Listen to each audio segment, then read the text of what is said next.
నమస్తే, welcome to elite media. నేను మీ Sampath Kumar. Mega fans ఎప్పటి నుంచో ఆసక్తిగా ఎదురు చూస్తోన్న చిత్రం విశ్వంబర.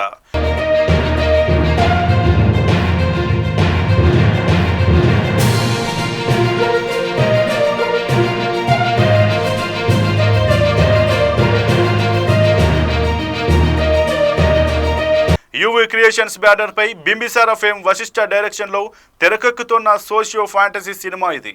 ఇందులో త్రిషా కృష్ణన్, ఆష్కా రంగనాథ్ హీరోయిన్లుగా నటిస్తున్నారు. ఎప్పుడో రిలీజ్ కావాల్సిన ఈ సినిమా పోస్ట్ ప్రొడక్షన్ పనుల ఆలస్యం వల్ల వాయిదా పడుతూ వస్తుంది. తెలుగు తెరపై మునిపెన్నడూ చూడని లోకాలను ఇందులో పరిచయం చేయనుండడంతో గ్రాఫిక్స్ వర్క్ కి చాలా ప్రాధాన్యత ఉంది. అందుకే మేకర్స్ VFX పై స్పెషల్ ఫోకస్ పెట్టారు. ఈ చిత్రానికి సంబంధించి కేవలం గ్రాఫిక్స్ కోసమే ఏకంగా 75 కోట్ల రూపాయలు ఖర్చు చేస్తున్నట్లు ఫిల్మ్ నగర్ టాక్. హనుమాన్ జయంతి సందర్భంగా రిలీజ్ చేసిన రామ సాంగ్ అందరినీ ఎంతో మెప్పించింది. ఇటీవల డైరెక్టర్ వశిష్ఠ ఈ సినిమా విశేషాలను చేసుకుంటూ అంచనాలను పెంచేస్తున్నాడు. తాజాగా స్టోరీ లైన్ చెప్పేయడంతో మెగా ఫ్యాన్స్ ఊగిపోతున్నారు. మెగాస్టార్ నుంచి ఇది కదా మేము కోరుకుంటోంది అంటూ వశిష్ఠ కామెంట్స్ ని తెగ వైరల్ చేస్తున్నారు. ఈ విశ్వంలో మనకు తెలిసినవి 14 లోకాలు.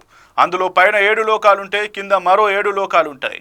పైనుంచే వాటిని ఊర్ధ్వలోకాలు, కింద ఉండే వాటిని అధో లోకాలు అంటారు.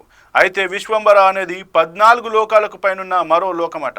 ఆ లోకానికి చెందిన కథానాయికని దక్కించుకునేందుకు హీరో ఎలాంటి సాహసాలు చేశాడు, విశ్వంబర లోకానికి వెళ్ళి ఆమెను ఎలా తీసుకొచ్చాడు అన్నదే కథాంశమట.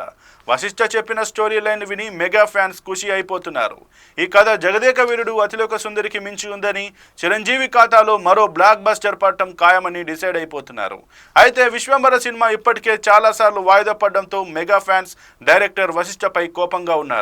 అయితే ఇటీవల ఆయన ఇంటర్వ్యూలో మాట్లాడుతూ విజువల్స్ ఎఫెక్ట్స్ వల్లే సినిమా ఆలస్యం అవుతోందని క్లారిటీ ఇచ్చారు. ఈ చిత్రంలో దాదాపు 4676 VFX షాట్లు ఉన్నాయని, ఇండియన్ సినిమాల్లో ఇంత భారీ స్థాయిలో VFX వర్క్స్ జరగడం ఇదే మొదటిసారని తెలిపారు. ప్రపంచ స్థాయి కంపెనీలు ఇందుకోసం పని చేస్తున్నాయని, ప్రేక్షకులకు అద్భుతమైన అనుభూతిని అందించేందుకు తామందరం ఎంతో కష్టపడుతున్నామని తెలిపారు. విశ్వంబర కోసం 13 విభిన్నమైన సెట్లు వేశామని, ప్రతి సెట్కి కథలో చాలా ప్రాధాన్యత ఉంటుందని వెల్లడించారు.